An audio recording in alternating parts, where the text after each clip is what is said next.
Chers adhérents, chers amis, l'Amitié judéo-chrétienne de Paris-Ouest est très heureuse de vous accueillir pour sa conférence de rentrée. Et elle est très heureuse que cette conférence de rentrée soit dispensée par le professeur Mireille Adas-Lebel. Vous savez que cette année 2023 est une année un petit peu particulière pour l'Amitié judéo-chrétienne de France. Nous avons pas mal communiqué là-dessus. Cette année, nous l'avons appelée l'année Jules Isaac, puisque nous commémorons le 60e anniversaire de Jules Isaac, qui fut le fondateur de l'Amitié judéo-chrétienne de France en 1948, c'est-à-dire il y a 75 ans. Nous sommes donc à l'Amitié judéo-chrétienne de France, la première association en France à avoir réuni au lendemain de la Deuxième Guerre mondiale des Juifs et des chrétiens en vue d'un dialogue qui se voulait un dialogue pacifié et destiné à réparer 2000 ans d'histoire extrêmement abîmée, disons, par 2000 ans d'antijudaïsme chrétien. Et dans cette année 2023, Mireille Adas-Lebel s'est largement engagée. Elle s'est largement engagée parce qu'elle est la vice-présidente de notre association. Je vais vous donner deux exemples de son engagement. C'était il y a 8 mois. Nous nous trouvions à Rome pour un voyage organisé où nous avons été reçus par le pape François. Mireille Adas-Lebel a été présentée comme la vice-présidente de l'Amitié judéo-chrétienne de France. Et 2 jours plus tard, elle a été également présentée à l'ambassade de France auprès du Vatican.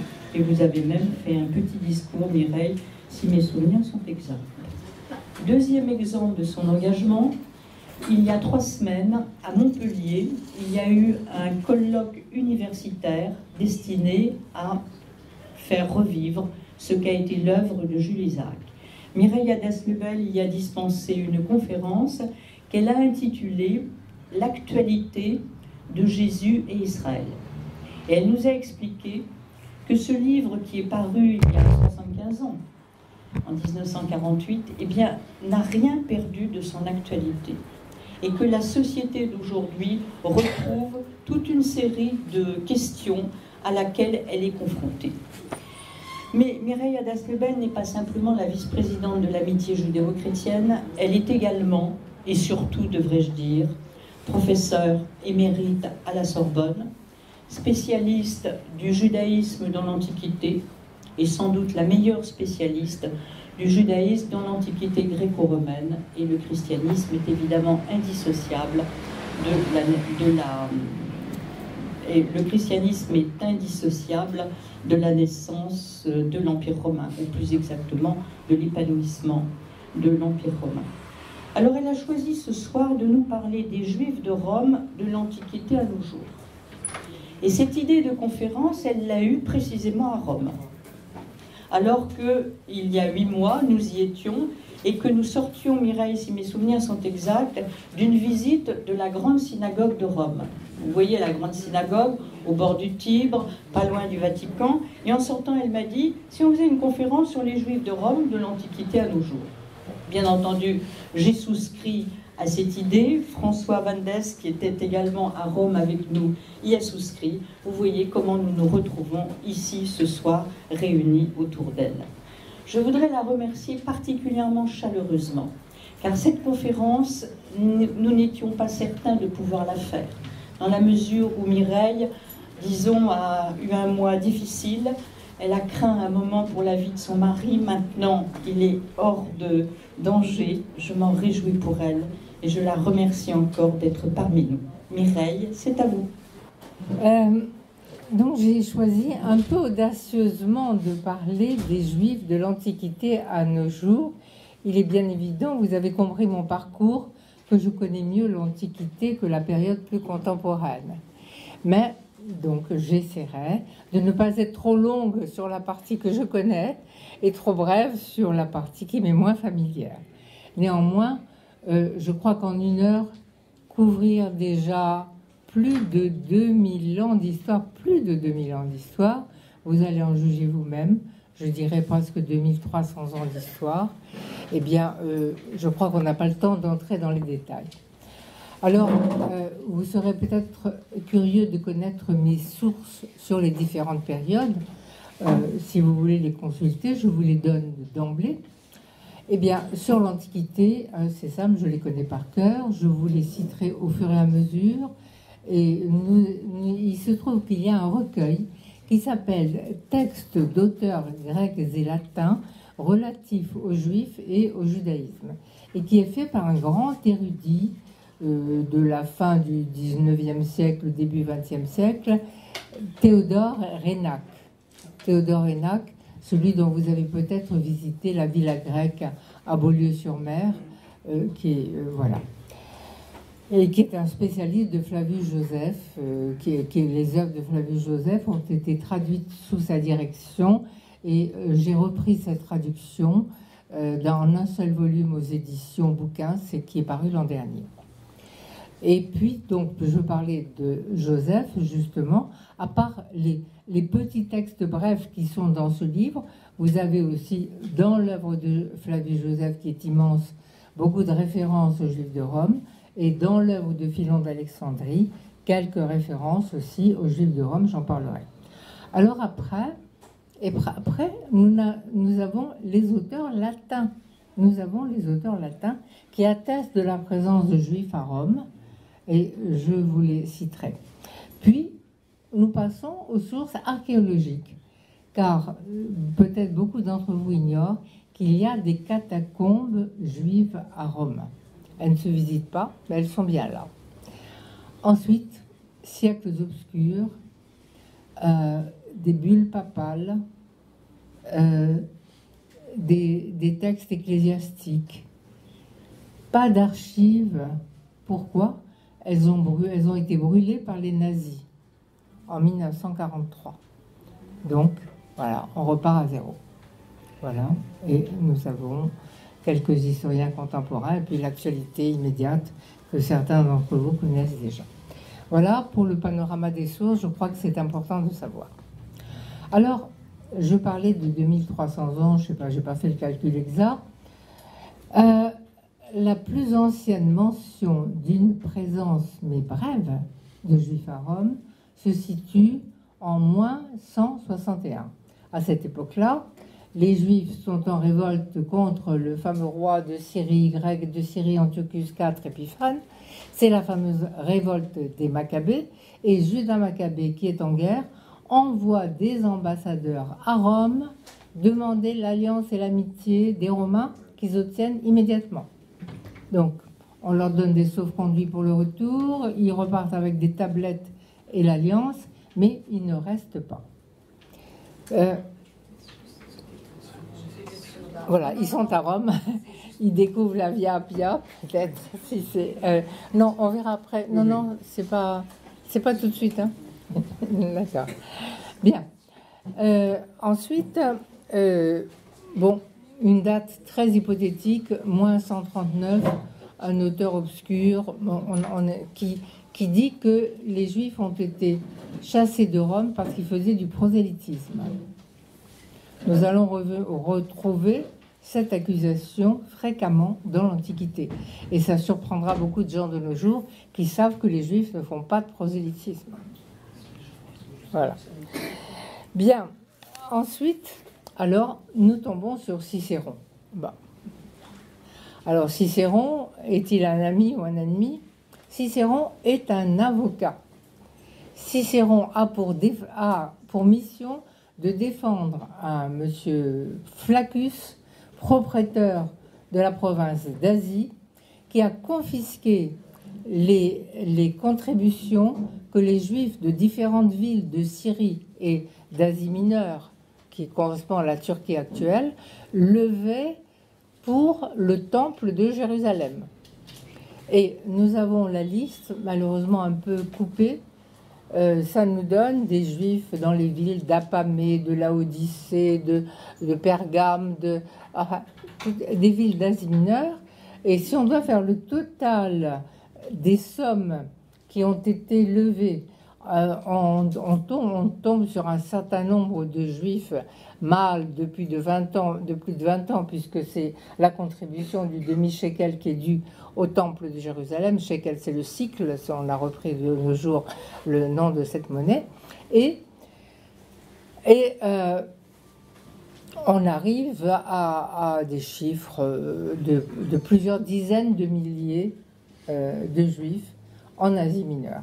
D'ailleurs, ça sera confirmé beaucoup plus tard par les voyages de l'apôtre Paul qui va de synagogue en synagogue et qui va dans toutes ces villes-là prêcher. Bon. Donc, Flaccus, je reviens à Flaccus, il a confisqué cet argent et les Juifs se plaignent et il est accusé à Rome. Cicéron est l'avocat de Flaccus, alors évidemment il n'a pas beaucoup de sympathie pour les Juifs, mais que nous dit-il? Après avoir passé en revue tous les peuples d'Asie, dont il dit pique-pendre, tous ces peuples qui sont soumis à Rome, et puis il arrive aux Juifs, et il dit, ah, attention, je vais baisser la voix, parce que ils sont tous là sur le forum, et vous savez comme ils se tiennent entre eux, hein. Alors, on a l'impression d'entendre un antisémite de nos jours, mais il est gêné parce qu'il y a des manifestations à Rome, sur le forum, en moins 59. Alors, comment sont-ils arrivés là? Une supposition, c'est que ce sont des affranchis, vraisemblablement, parce que en 63, donc 4 ans auparavant, Pompée a fait le siège de Jérusalem. Il est intervenu dans une affaire de querelle dynastique où je n'entre pas. Enfin, il a fait le siège de Jérusalem. Il a fait des prisonniers et il les a envoyés à Rome. Quand ils arrivent à Rome, ils sont esclaves quelque temps, prisonniers de guerre. Et puis ensuite, ils sont affranchis, souvent parce qu'ils ne travaillent pas beaucoup le 7e jour et que le maître n'est pas content. Alors, ils préfèrent s'en débarrasser. Bon. Donc voilà un premier témoignage, mais on en a un autre qui est presque contemporain, d'un certain Varron, dont il reste que des fragments et qui s'émerveille du monothéisme juif, sans le nommer monothéisme, bien sûr, c'est un terme moderne. Alors, nous savons que par Joseph, que pour renouveler le traité d'amitié et d'alliance, il y a eu aussi des ambassadeurs qui sont venus régulièrement au fil du temps jusqu'à ce que Rome établisse sa domination directe sur la Judée. Mais on sait aussi que comme César avait promulgué des décrets très favorables au culte juif à travers tout l'Empire, Jules César, eh bien, les Juifs, il était très populaire parmi les Juifs, et que, alors cette fois, c'est un historien romain qui le raconte, Suétone. Suétone nous dit que les Juifs ont veillé pendant 3 nuits de suite sur sa dépouille mortelle à Rome. Et il ne mentionne que. Voilà. Alors, ce sont des petites choses. Lorsqu'on arrive au 1er siècle, on commence à entendre parler davantage des Juifs dans la littérature. Vous avez Horace, vous avez Sénèque, vous avez Pétrone, vous avez tous les auteurs du 1er siècle et un peu du début du 2e siècle de l'ère chrétienne. Vous avez donc Auguste dit: oh, écoute, je me suis senti mal un jour et j'ai jeûné presque autant que les Juifs un jour de sabbat.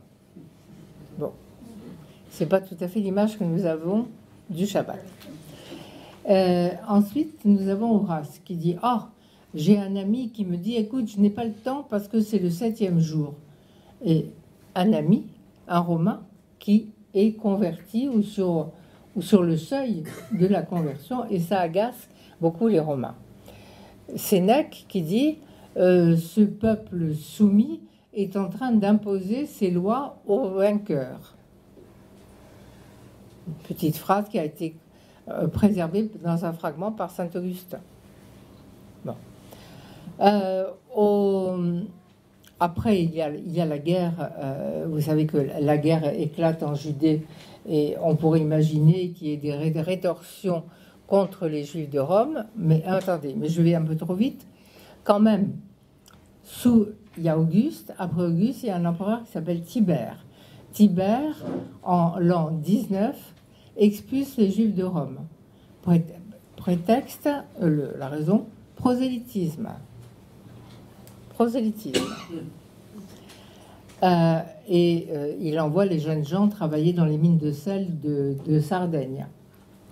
Ensuite, nous avons aussi une agitation sous l'empereur Claude. Et il est question, là, le christianisme commence à se manifester, et il est question aussi d'expulsion de juifs.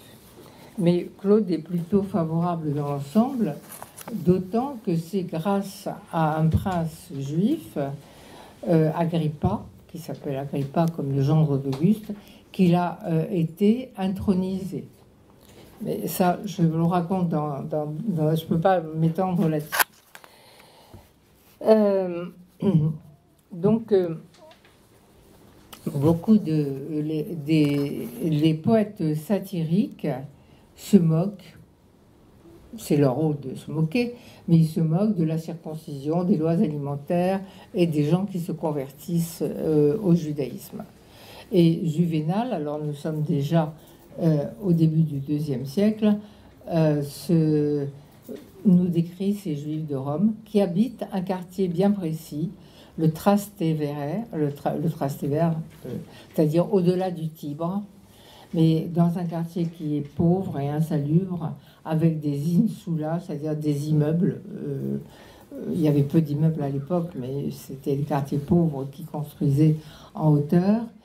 Et il les dépeint comme des mendiants, des diseuses de bonne aventure. Enfin, ce sont peut-être des esclaves de la guerre qui a sévi en Judée et qui vivent pauvrement.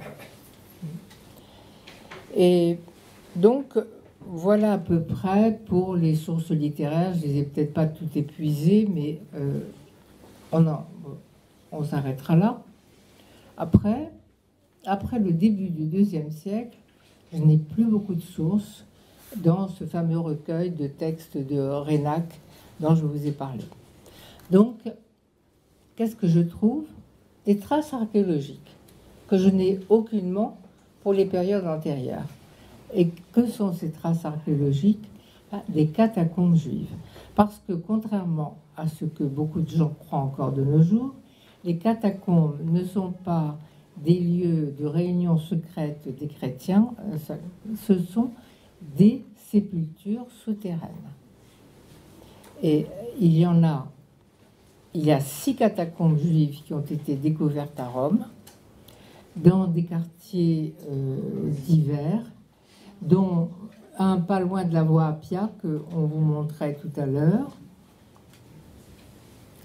Donc la voie Appia qui est la plus grande voie romaine, même si de nos jours elle nous paraît bien étroite, mais vous voyez c'est bucolique là pour l'instant. Mais il faut l'imaginer avec des chariots qui passent en permanence. Voilà. Et donc regardons un petit peu ensemble ces catacombes.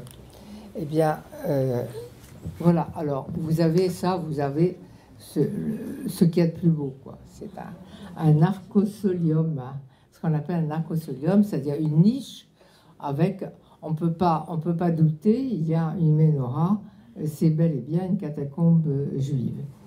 Voilà. Alors, je vous disais 6 catacombes qui ont été découvertes au XVIIe siècle.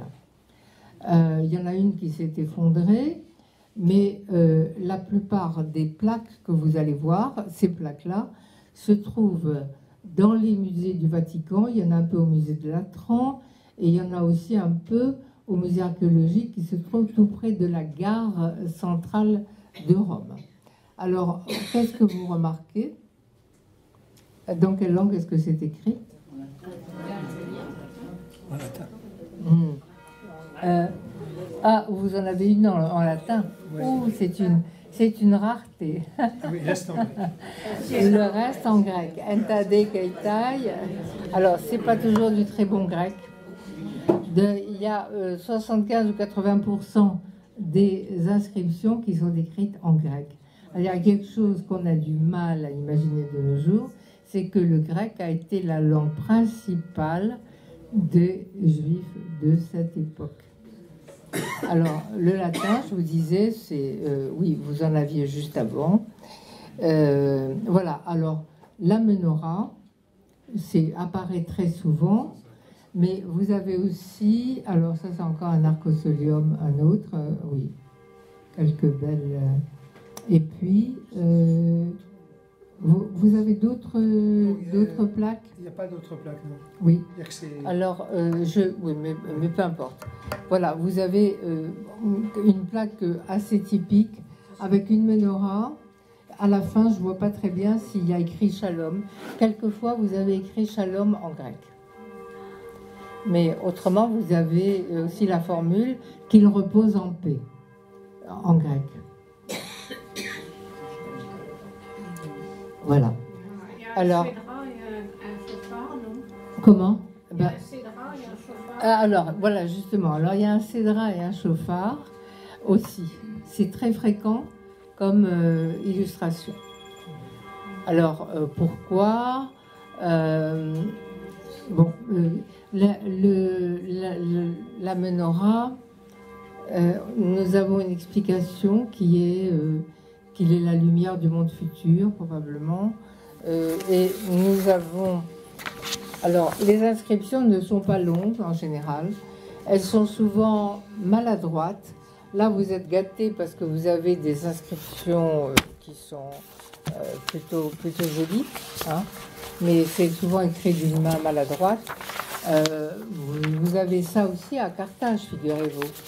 À Carthage, près du cimetière militaire de Carthage, il y a des catacombes juives, les inscriptions ne sont pas sur place.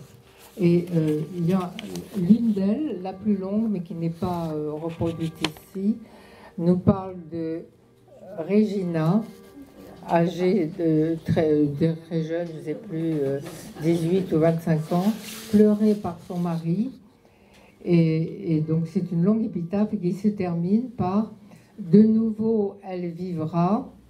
De nouveau, elle retournera à la lumière, car elle peut espérer ressusciter pour l'éternité, car l'éternité est promise aux dignes et aux pieux. Donc nous avons l'attestation de la croyance en la résurrection à cette époque, et nous avons aussi 8 tombes de prosélytes, 6 femmes et 2 hommes. Voilà.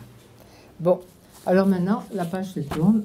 J'ai été aussi vite que possible sur l'Antiquité. Je vais vérifier. Bon, nous allons passer à d'autres périodes. Il y a des siècles très obscurs. Vous savez qu'il y a des barbares arrivent à Rome, prennent la ville, emportent les dépouilles du temple qui avaient été rapportées par Vespasien à Rome. Le fameux chandelier, mais il l'emporte en Afrique, semble-t-il, sort des Vandales. Hein, donc, les légendes sur le chandelier caché dans les caves du Vatican, tout ça, oubliez ça. Hein. Bon, d'ailleurs, ça a inspiré une nouvelle de Stefan Zweig qui s'appelle Le chandelier enterré. Je ne sais pas si certains d'entre vous l'ont lu. C'est joli. Bon, donc à Rome, combien y avait-il de Juifs dans l'Antiquité? On vous dit peut-être 40 000. D'autant qu'une fois, j'ai sauté une date qui pourrait être importante. Au début du 1er siècle, sous Auguste encore, il y a eu une ambassade venue demander la déposition du fils d'Hérode, et Joseph nous dit qu'il y avait 8000 hommes juifs sur le forum qui soutenaient la délégation juive. Alors, ces 8000 hommes, c'est 8000 chefs de famille, les vieillards, les petits-enfants et les femmes ne sont pas là. Bon, multiplié, ça fait déjà pas mal. Et bon, si on considère qu'il y a une augmentation, c'est pas mal. Mais ce chiffre-là n'est même pas celui de l'ensemble des Juifs d'Italie aujourd'hui. On va voir comment s'est effectuée cette déperdition, massacres généraux lors de l'arrivée des barbares. Et puis on n'a pas de source. Bon. La seule source qu'on ait... Enfin, je parlais... Pardon, excusez-moi, oui. Tenez bien le micro. Oui, je tiens bien le micro. Oui, tenez bien le micro. Voilà. On a eu la surprise, les catacombes, je ne vous ai pas dit, on pense qu'elles sont comprises entre le 2e et le 5e siècle. À Ostie, quand on a construit le nouvel aéroport, eh bien, on a découvert une synagogue magnifique.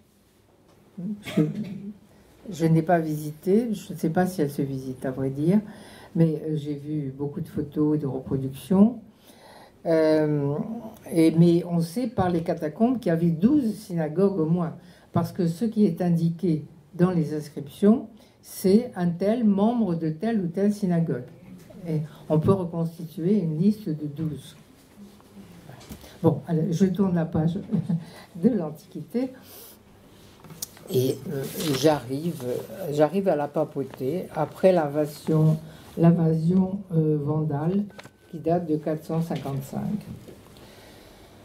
La papauté, c'est 1400 ans, et donc il faut distinguer plusieurs étapes. Depuis Grégoire le Grand, c'est-à-dire vers l'an 600, enfin, ces dates, c'est 590-604, jusqu'au concile de Latran, 1215, et puis ensuite, de cette époque, jusqu'au concile de Trente, nous allons y revenir. Et après, bon, les temps modernes, le 19e siècle et le 20e siècle.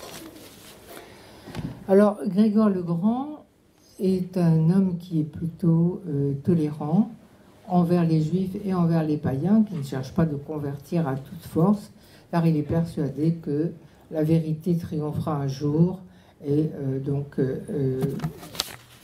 on n'a pas...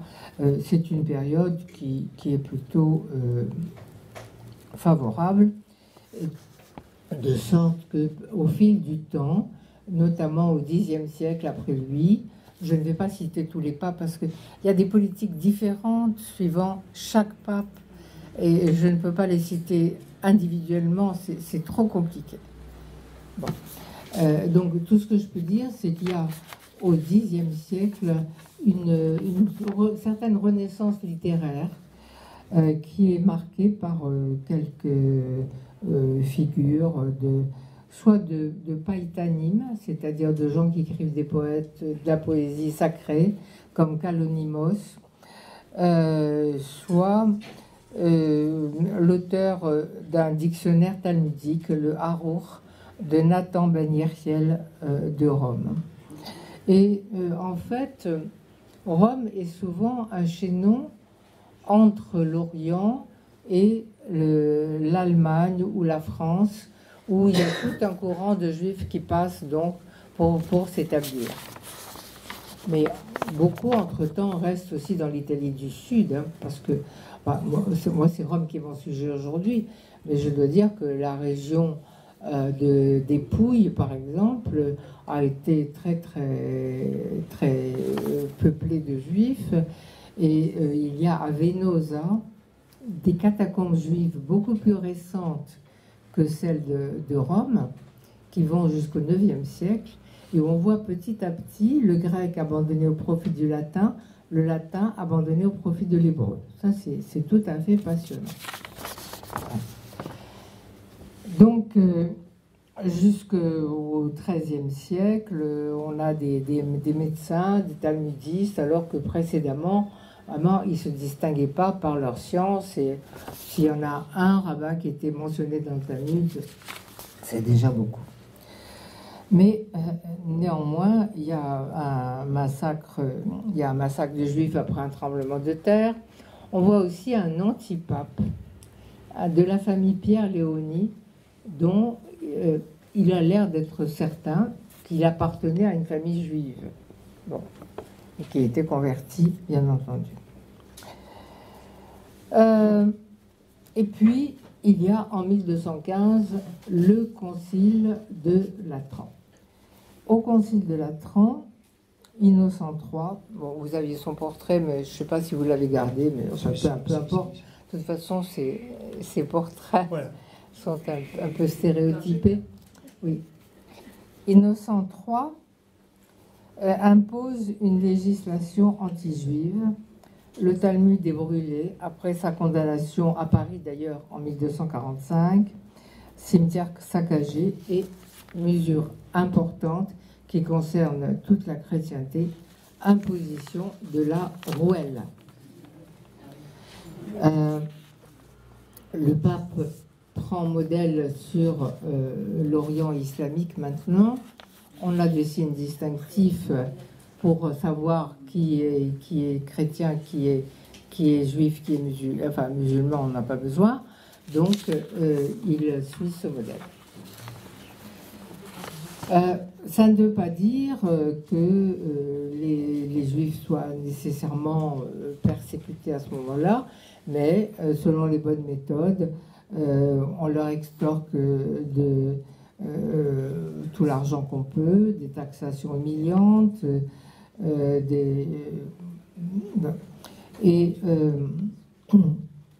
donc certains s'exilent. Il y a de nouveau un brûlement du Talmud sur l'ordre des papes d'Avignon qui ne sont pas plus accueillants que les autres. Alors, un changement, il faut quand même citer les personnalités bienveillantes. Boniface IX, 1389-1404, exceptionnellement tolérant. Il a des médecins juifs et il protège la communauté, mais sous la pression des franciscains, il est obligé de céder. Les successeurs appliquent plutôt la législation anti-juive du 19e concile de Constance, et de plus en plus de juifs quittent Rome pour... Vous savez que l'Italie est très morcelée à ce moment-là, donc ils préfèrent aller à Mantoue, à Ferrare, où il y a beaucoup de traces de la vie juive encore. Et nous arrivons assez vite à la Renaissance, où les papes sont assez puissants pour résister aux pressions, parce que déjà dans l'Antiquité, enfin dans le 5e, 6e siècle, l'évêque de Rome, le pape et l'évêque de Rome, ça, étaient soumis à des pressions. Ambroise de Milan, par exemple, qui regrette qu'on tolère les juifs. Et donc, quelquefois, ce ne sont pas les papes eux-mêmes, mais d'autres ecclésiastiques ou la population qui fait pression sur eux. En tout cas, si vous avez lu un peu Rabelais, même les textes qui sont dans la Gare des Michards, il est question des médecins juifs du pape. Les médecins juifs du pape, c'est absolument vrai à l'époque de la Renaissance. Mais évidemment, à part quelques-uns, dont Samuel Sarfati pour Sixte IV, un bonnet de Lattès qui vient de France, en fait, pour Léon X. On a surtout une majorité d'artisans, des tailleurs, enfin, c'est assez pauvre. Et c'est une période assez curieuse quand même, où il y a quelques faux messies qui se manifestent. Par exemple, David Réaubény, il est accueilli très bien par le pape, ou Salomon Molko, hein, deux faux messies juifs successifs. Et bon. Et puis, nous sommes à la Renaissance. Il y a surtout l'intérêt pour la langue hébraïque, avec des cardinaux, cardinal comme Egidio de Viterbo, qui invite chez lui un érudit du nom d'Élie Lévita.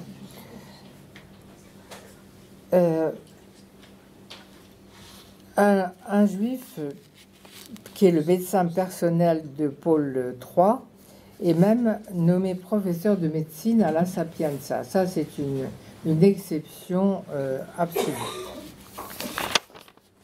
Des réfugiés d'Espagne arrivent. Alors, ils sont très mal accueillis par leurs frères. Ils vivent déjà difficilement. Ils n'ont pas envie de voir arriver encore d'autres juifs. Et bientôt, les conditions de vie deviennent intolérables. Car c'est la contre-réforme. Le tribunal du Saint-Office 1542. Alors, le Concile de Latran, il faut que vous compreniez, ça n'était pas du tout dirigé contre les Juifs. C'était dirigé contre les hérétiques. C'était dirigé contre les albigeois, les cathares, etc. Le Concile de Trente, c'est pas du tout dirigé contre les Juifs. C'est contre les protestants. Mais ils sont embarqués dans le système. Il y avait déjà un ghetto à Venise qui avait précédé. Et Rome suit. Dans ces conditions absolument incroyables, il y a quand même un chrétien qui se convertit au judaïsme. Et il est brûlé, bien sûr. Il est brûlé sur le Campo dei Fiori, que tout le monde connaît. Mais... oui, pardon. Il paraît que le micro ne va pas. Voilà, alors le ghetto est instauré. Le ghetto n'a jamais été un endroit luxueux. Il y a des pauvres gens qui ont très peu de place pour eux-mêmes. Ce ghetto est limité à la rive du Tibre. Ce n'est plus au-delà du Tibre, c'est en face, de l'autre côté, près de l'île Tibérine. C'est un rivage qui est soumis à des inondations extrêmement fréquentes. C'est très insalubre, très humide. Et il y a des bâtiments qui montent en hauteur, comme autrefois dans l'Antiquité, parce qu'on a peu de place et qu'on ne peut pas s'étendre davantage. C'est l'invention des gratte-ciels. Oui, si vous voulez. Je ne sais pas si c'était aussi solide que les gratte-ciels. Et alors, oui, là c'est l'entrée du ghetto. C'est l'entrée du ghetto, mais c'est la porte qui donne accès au ghetto. Mais au ghetto, il n'y a pas de place aussi vaste.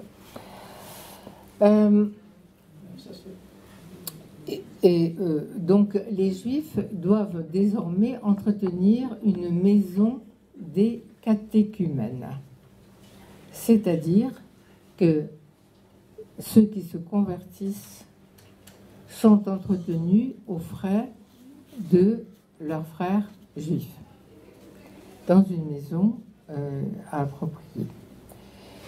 Et les choses s'aggravent sous le pape Paul IV.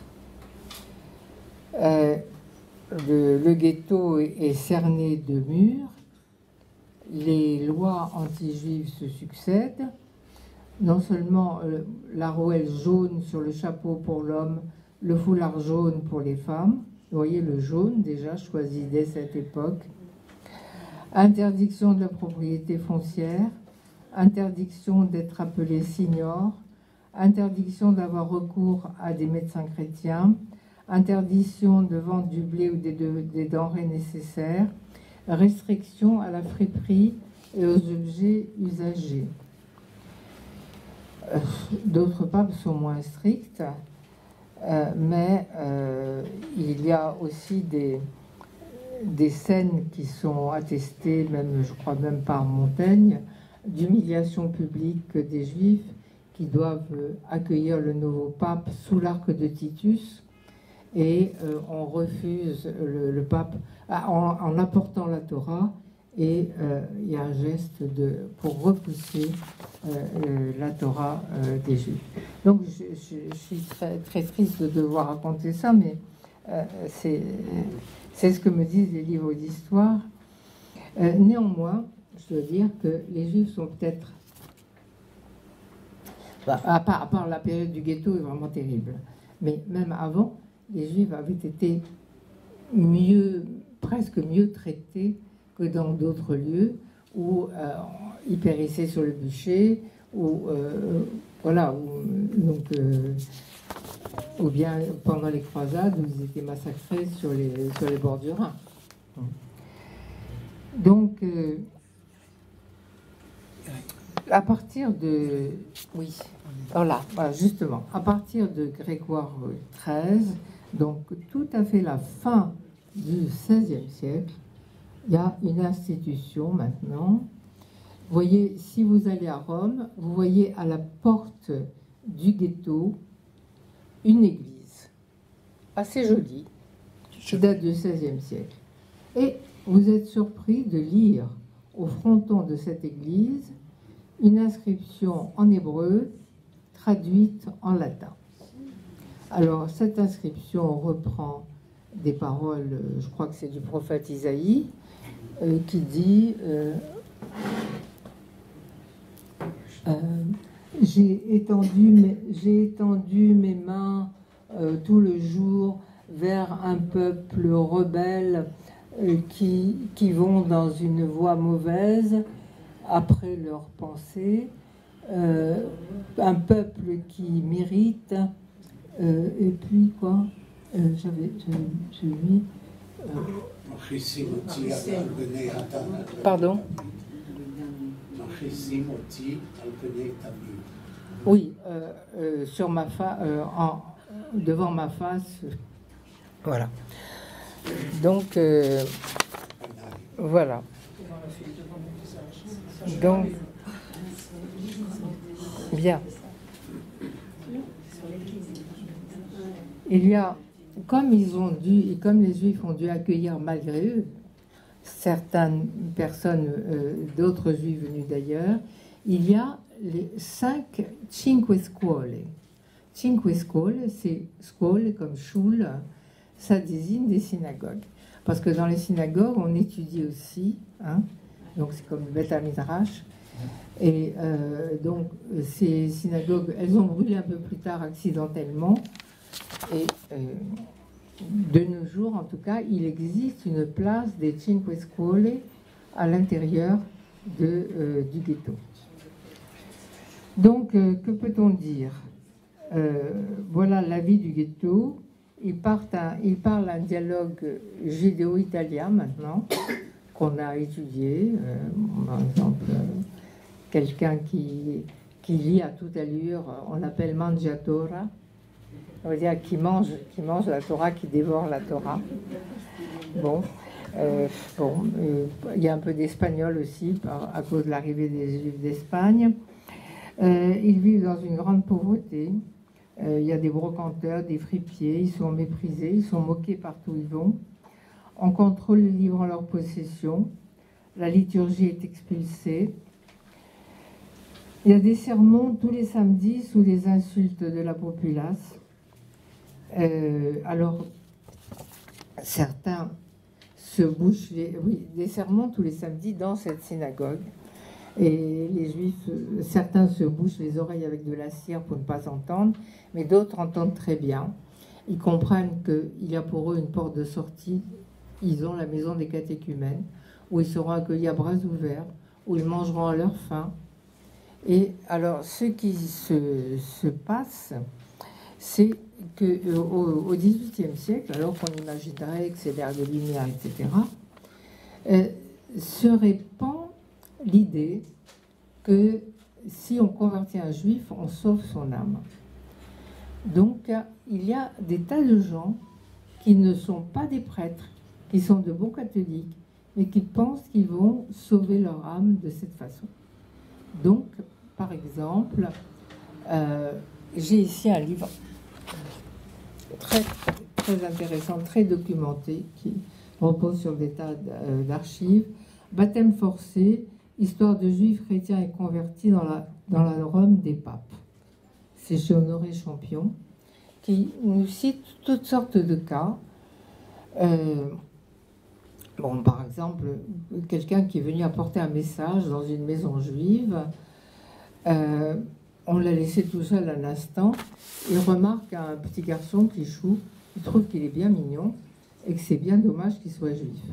Donc il lui donne une forme de baptême et après il va dire que ce garçon a exprimé le souhait d'être chrétien et il est enlevé à ses parents.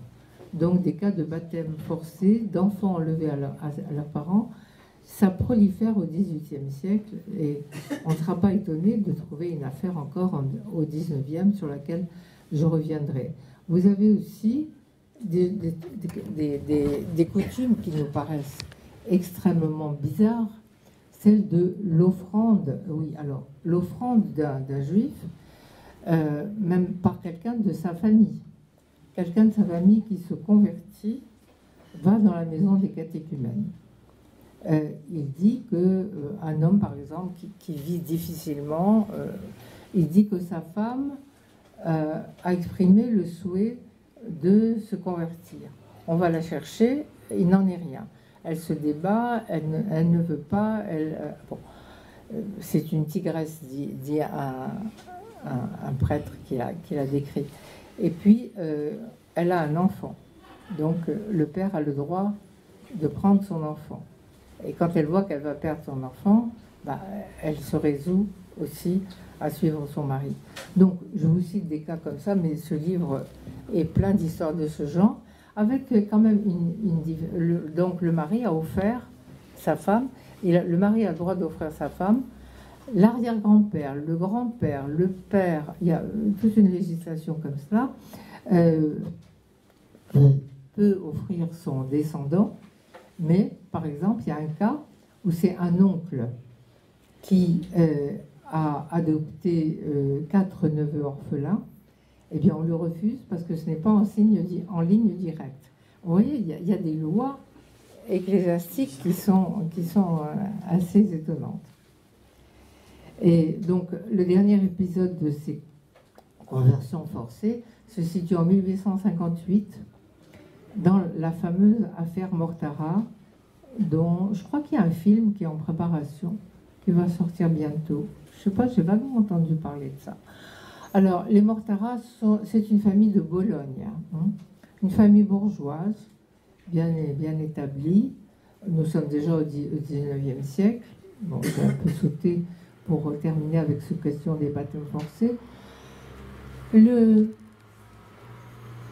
En 1858, une servante raconte que lorsqu'un enfant, le petit, j'ai oublié comment il s'appelait, Alberto Mortara, avait 2 ans, il a maintenant 6 ans, et lorsqu'il était très malade, elle l'a amené dans une église et fait baptiser. Alors, est-ce qu'il est chrétien? On estime que le baptême est indélébile, effectivement, et puisqu'il a 6 ans, on consulte, il ne sait pas trop, et finalement, il est enlevé à sa famille. Alors, ça crée un scandale dans toute l'Europe. Même Napoléon III intervient, enfin, tout, c'est Adolphe Crémieux, c'est une des circonstances dans lesquelles l'Alliance israélite universelle a été créée. Et le petit Mortara est ravi à sa famille, il entre chez les Augustiniens, et il viendra, voilà, l'affaire Mortara est illustrée, vous voyez, voilà la famille, et puis, il est, voilà, là c'est l'enfant, l'enlèvement, ensuite là-bas il est déjà prêtre, il revient voir sa famille, mais il mourra chrétien, heureusement pour lui, en 1940. Si je reviens en arrière, maintenant au XIXe siècle, il est évident que lorsque Napoléon, les troupes de Napoléon sont entrées à Rome, elles ont aboli le ghetto, mais dès qu'elles sont reparties, ça s'est refermé. Et puis il y a eu plusieurs épisodes comme ça, ouverture, fermeture, la République de Mazzini en 1848-49, refermeture. Finalement, lorsque Victor Emmanuel commence à devenir roi, non seulement roi de Piémont-Sardaigne, mais futur roi d'Italie, qui n'a pas encore conquis Rome, les Juifs misent sur Turin, la capitale du Piémont. Alors, je vous signale, si vous allez à Turin, qui est une ville relativement moderne, 19e siècle, que vous avez un grand musée du cinéma, mais énorme. Eh bien, ce musée, ce bâtiment, était destiné à être la grande synagogue de Turin. Les Juifs étaient tellement contents d'être émancipés qu'ils ont voulu construire le plus beau, le plus grand bâtiment, mais géant, disproportionné par rapport à la communauté totalement. Et finalement, ça a été abandonné. Parce que quand c'est Rome qui est devenue la capitale, ils ont été trop heureux de pouvoir aller à Rome. Et très vite, on a envisagé la construction d'un beau monument qui, lorsqu'on a une vue d'ensemble de Rome de loin, est très visible dans le paysage. Et il a été inauguré en 1904. Voilà. Alors là, on avait Pie IX qui était le pape de... Oui, le pape de l'affaire Mortara. Bon, je passais rapidement sur le 19e siècle. 20e siècle, période de grand espoir, tout va bien. Tout va bien, même Mussolini, il y a des Juifs qui se sont engagés pour Mussolini. Au début, bon, c'était faire preuve de nationalisme, de fidélité au pays où on est. On ne voyait pas trop venir l'orage. Et puis 38, chassé de partout, l'armée, vous connaissez. 43, les nazis à Rome. Pardon, le micro. Bien dans le micro, mais je bouge. Bon. Alors, bon, d'accord, très bien. Alors, de 9-10 septembre, Himmler ordonne l'arrestation et la déportation de tous les Juifs de Rome et du voisinage, qui sont environ 10 000. On extorque 50 kilos d'or à payer le 26 septembre. Sinon, on tuera 200 otages. 29 septembre, pillage des archives. 13 octobre, pillage de la bibliothèque et du séminaire. 16 octobre, chasse à l'homme, arrestation dans les rues. 1007 Juifs sont envoyés à Auschwitz. Ensuite, encore 1000 nouvelles arrestations. Au total, 2091 Juifs arrêtés, 1067 hommes, 43 femmes, 281 enfants.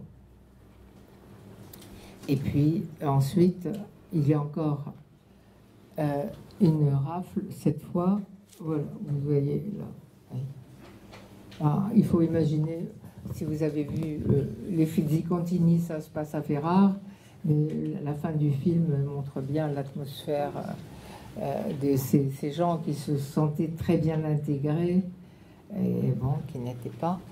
Et ensuite, il y a encore 73 Juifs qui sont tués dans le massacre des Fosses Ardéatines. Vous l'avez. Les Fosses Ardéatines, c'était surtout une rafle de résistants. De résistants. Moi, j'ai visité ça avec un cardinal, dont le père avaient été tués aux fosses ardéatiennes. Oui, vous avez les tombes là, oui. Ouais. Alors les tombes sont alignées là, c'est à Rome, mais c'est juste un petit peu à l'extérieur, quoi. Du côté, je crois que c'est du côté de la Via Appia. C'est après le Colisée. C'est après le Colisée, oui. Voilà. Alors, de nos jours, ben, les Juifs de Rome sont plutôt heureux. Ils vivent une période dont on n'oserait pas oser rêver auparavant. Il y en a encore quelques-uns dans le ghetto, il y a encore des gens très pauvres, j'en ai vu. Mais certains, la plupart sont sortis du ghetto.